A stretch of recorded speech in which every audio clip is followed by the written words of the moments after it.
ஒவ்வொரு நாட்டிலையும் ஒவ்வொரு விஷயம் மிக சிறப்பாக இருக்கும். இப்போ பிரான்ஸ் நாட்டில் பார்த்தீங்கன்னா மெழுகு கலை ரொம்பவே சிறப்பானது. இந்த மெழுகு கலையை கற்றுக் கொடுக்க நிறைய கல்லூரிகளும் இங்கே இருந்துச்சு. அப்படியான ஒரு சிறந்த கல்லூரியில் நிகில் அப்படிங்கிற மாணவன் படிச்சுட்டு வந்தான். இந்த நிகில் தான் அந்த கல்லூரியிலேயே தலை சிறந்த மாணவனாக இருந்தான்.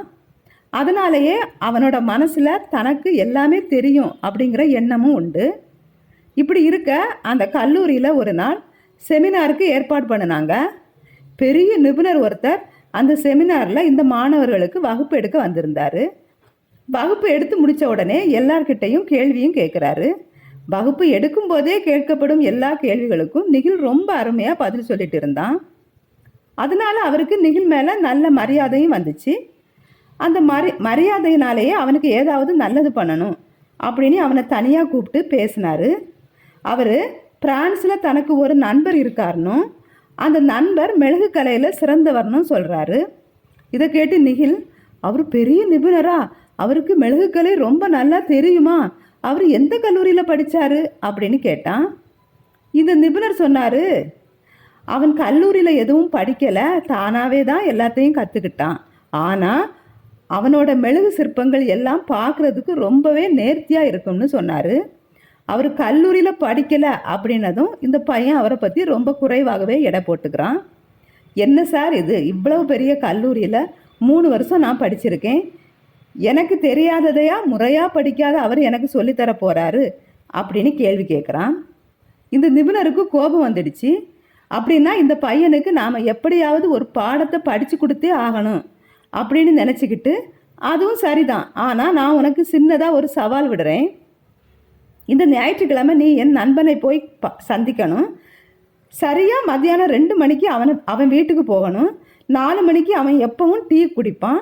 அவன் டீ குடிக்கிற அந்த 4 மணிக்கு முன்னாடி அவன் எந்த மாதிரியான மெழுகு சிற்பத்தில் சிறந்தவன்னு நீ எனக்கு கண்டுபிடிச்சி சொல்லணும்.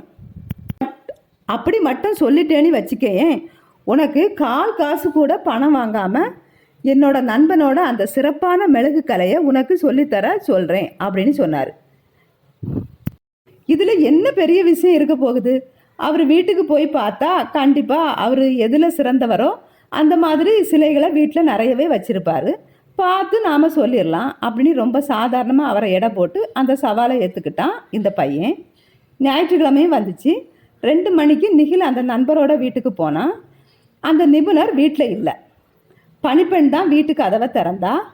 தன்னோட முதலாளி ஒர்க்கிங் ஸ்டேஷனில் இருக்கிறதாகவும் இவன் வந்ததும் அங்கே கூட்டிகிட்டு வர சொன்னதாகவும் சொல்கிறா.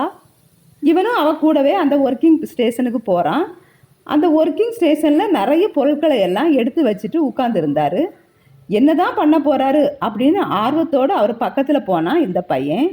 அங்கே பார்த்தா சில கண்ணாடி குடுவைகள், வாசனை திரவியங்கள், பாராசைன் வாக்ஸ் எல்லாத்தையும் தனக்கு முன்னாடி எடுத்து வச்சுட்டு உட்காந்துருந்தார். அதை பார்த்த உடனே இந்த பையனுக்கு புரிஞ்சு போச்சு, அவர் வாசனை திரவியங்களை தான் பண்ண போகிறாரு அப்படின்னு. பெரிய பெரிய கழுகு சிலையெல்லாம் செய்கிறதுக்கு சொல்லி கொடுக்குற கல்லூரியில் படித்த நிகிலுக்கு வாசனை மெழுகுத்திரி செய்கிறதுக்காக உட்கார்ந்துருக்கிற ஒருத்தரை பார்த்தா எப்படி இருக்கும்? கிண்டலும் கேலியுமா இருந்துச்சு. இதுதான் இந்த ஆளோட சிறப்பம்சமா? இதுக்கு தான் அன்னைக்கு செமினார் எடுக்க வந்த அந்த நிபுணர் அவ்வளவு பேசினாரா அப்படி மனசுக்குள்ளே நினச்சிக்கிட்டு நக்கலாக சிரித்தபடி வேடிக்கை பார்த்தபடி உட்கார்ந்துருந்தான். இந்த சமயத்தில் அவர் இவனை பார்த்து, உனக்கு நான் செய்கிற இதெல்லாம் வேடிக்கை பார்க்குறதுக்கு ஆசையாக இருந்தால் இங்கே நில்லு, இல்லைன்னா நீ என்னோடய வீட்டில் கூட போய் உட்காந்துக்கலாம் அப்படின்னு சொன்னார். அவர் இப்படி சொன்னது இவனுக்கு ரொம்பவே நல்லதாக தோணிச்சு. நேராக அவரோட வீட்டில் போய் உட்காந்து டிவியை ஆன் பண்ணி ஒரு படத்தை பார்க்க ஆரம்பிச்சிட்டான். இப்படி இவன் டிவி பார்த்துட்டு இருக்கும்போது இவனை இங்கே அனுப்பி வச்சார்ல நிபுணர், அவருக்கு ஒரு மெசேஜ் அனுப்புகிறான். உங்கள் நண்பன் எந்த விதமான மெழுகு கலையில் சிறந்தவர் அப்படிங்கிறத நான் கண்டுபிடிச்சிட்டேன். இந்த கோயில்களெல்லாம் வைப்பாங்கல்ல வாசனை மெழுகுவர்த்திகள், அதை செய்கிறதுல அவர் சிறந்தவர், அவ்வளவுதான் அப்படின்னு அந்த மெசேஜில் அனுப்பி விட்டுட்டு டிவி பார்த்துட்டே இருக்கிறான். சரியாக 2 மணி நேரம் ஆச்சு. அந்த வீட்டில் ஏற்கனவே வேலை பார்த்துட்டு இருந்த அந்த பணிப்பெண் தன்னோட கைகளில் ஒரு ட்ரே எடுத்துகிட்டு நடந்து போகிறத இவனால் பார்க்க முடிஞ்சுது. அந்த ட்ரேயில் ஒரு ஹைட்ரி பிளேட்டர் வச்சுருந்தா. அந்த பிளேட்டரை அவள் தூக்கிட்டு போகும்போதே அதில் இருந்த தின்பண்டங்களில் இருந்து வந்த அழகான வாசனை இவனை ரொம்பவே கவர்ந்து இழுத்துச்சு. ஒர்க்கிங் ஸ்டேஷன்லேருந்து வேலையை முடிச்சுட்டு இந்த நிபுணரும் இவ பின்னாடியே நடந்து வந்துட்டு இருந்தார். இவனை பார்த்து, வாயேன் டீ குடிக்கலாம் அப்படின்னு கூப்பிட்டாரு. ஆமாம், இங்கே வந்ததுக்கு இந்த டீயும் தின்பண்டமும் தான் மிச்சம் அப்படின்னு மனசுக்குள்ளே நினச்சிக்கிட்டான் இந்த பையன். ஆனாலும் அந்த ஹைட்டி பிளேட்டரில் இருந்த அந்த வாசம் அவனை சுண்டி இழுக்க தான் செஞ்சிச்சு. அதனால் அவர் பின்னாடியே டீ குடிக்கிறதுக்காக நடந்து போனான். 2 பேரும் போய் டைனிங் டேபிளில் உட்காந்துக்கிட்டாங்க. அந்த பணிப்பெண் ஒரு ட்ரேயில் கப்பன் சாசர், தேநீர் இதெல்லாம் எடுத்துகிட்டு வந்து அவங்க முன்னாடி வச்சா. டீயை கப்பில் ஊற்றியாச்சு. இந்த பையன் அதை எடுத்து ஒரு சிப் பண்ணியாச்சு. இப்போ டீயை குடிச்சிக்கிட்டு இருக்கும்போது அவனோட கண் ஃபுல்லாக அந்த ஹைட்டி பிளேட்டர் மேலேயே இருந்துச்சு. ஆனால் அந்த நிபுணர் அதை தொடலை. இவனையும் அதை எடுத்து சாப்பிட சொல்லலை. நிகிலால் இதுக்கு மேலே ஆர்வத்தை கட்டுப்படுத்தவே முடியலை. இவங்க தரமாட்டாங்க, நாமளே எடுத்துக்க வேண்டியதுதான் அப்படின்னு நினச்சிட்டு அங்கிருந்த ஒரு சாண்ட்விச் மேலே கையை கொண்டு போய் வைக்கிறான். அப்போதான் அவனுக்கு புரிஞ்சுது, அது உண்மையான சாண்ட்விச் இல்லை, மெழுகால் செய்யப்பட்ட ஒரு உணவு பதார்த்தம் அப்படின்னு. அவனுக்கு அப்படியே தூக்கி வாரி போட்டுச்சு. ஏன்னா அவனும் எத்தனையோ வகையான மெழுகு சிற்பங்களை பார்த்துருக்கான். ஆனால் இந்த அளவுக்கு நேர்த்தியான மெழுகு சிற்பத்தை அவன் பார்த்ததே இல்லை. அதுலேயும் பார்க்குறதுக்கு மட்டுமில்லாமல் வாசனையிலும் கூட அந்த உணவுப் பொருள் மாதிரியே இருக்கக்கூடிய ஒரு மெழுகு சிற்பத்தை அவன் தன்னோட வாழ்க்கையில் பார்த்ததே கிடையாது. அதனால் இப்படிப்பட்ட ஒரு வித்தியாசமான மெழுகு கலைஞரையாக நாம் குறைச்சி எடை போட்டோம். இப்படிப்பட்ட மெழுகு கலைஞர்கிட்ட இருந்து பாடம் கற்றுக்கக்கூடிய வாய்ப்பையாக நாம் தவற விட்டோம் அப்படின்னு நினச்சி கூனி குறுகி போய் உட்கார்ந்துருந்தான் அந்த வாலிபன்.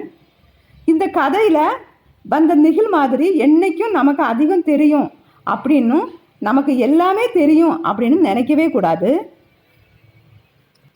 கற்றது கையளவு, கல்லாதது உலகளவு. நமக்கு தெரியாத விஷயம் அப்படின்னு ஒன்று இந்த உலகத்தில் இருந்துக்கிட்டே தான் இருக்கும்.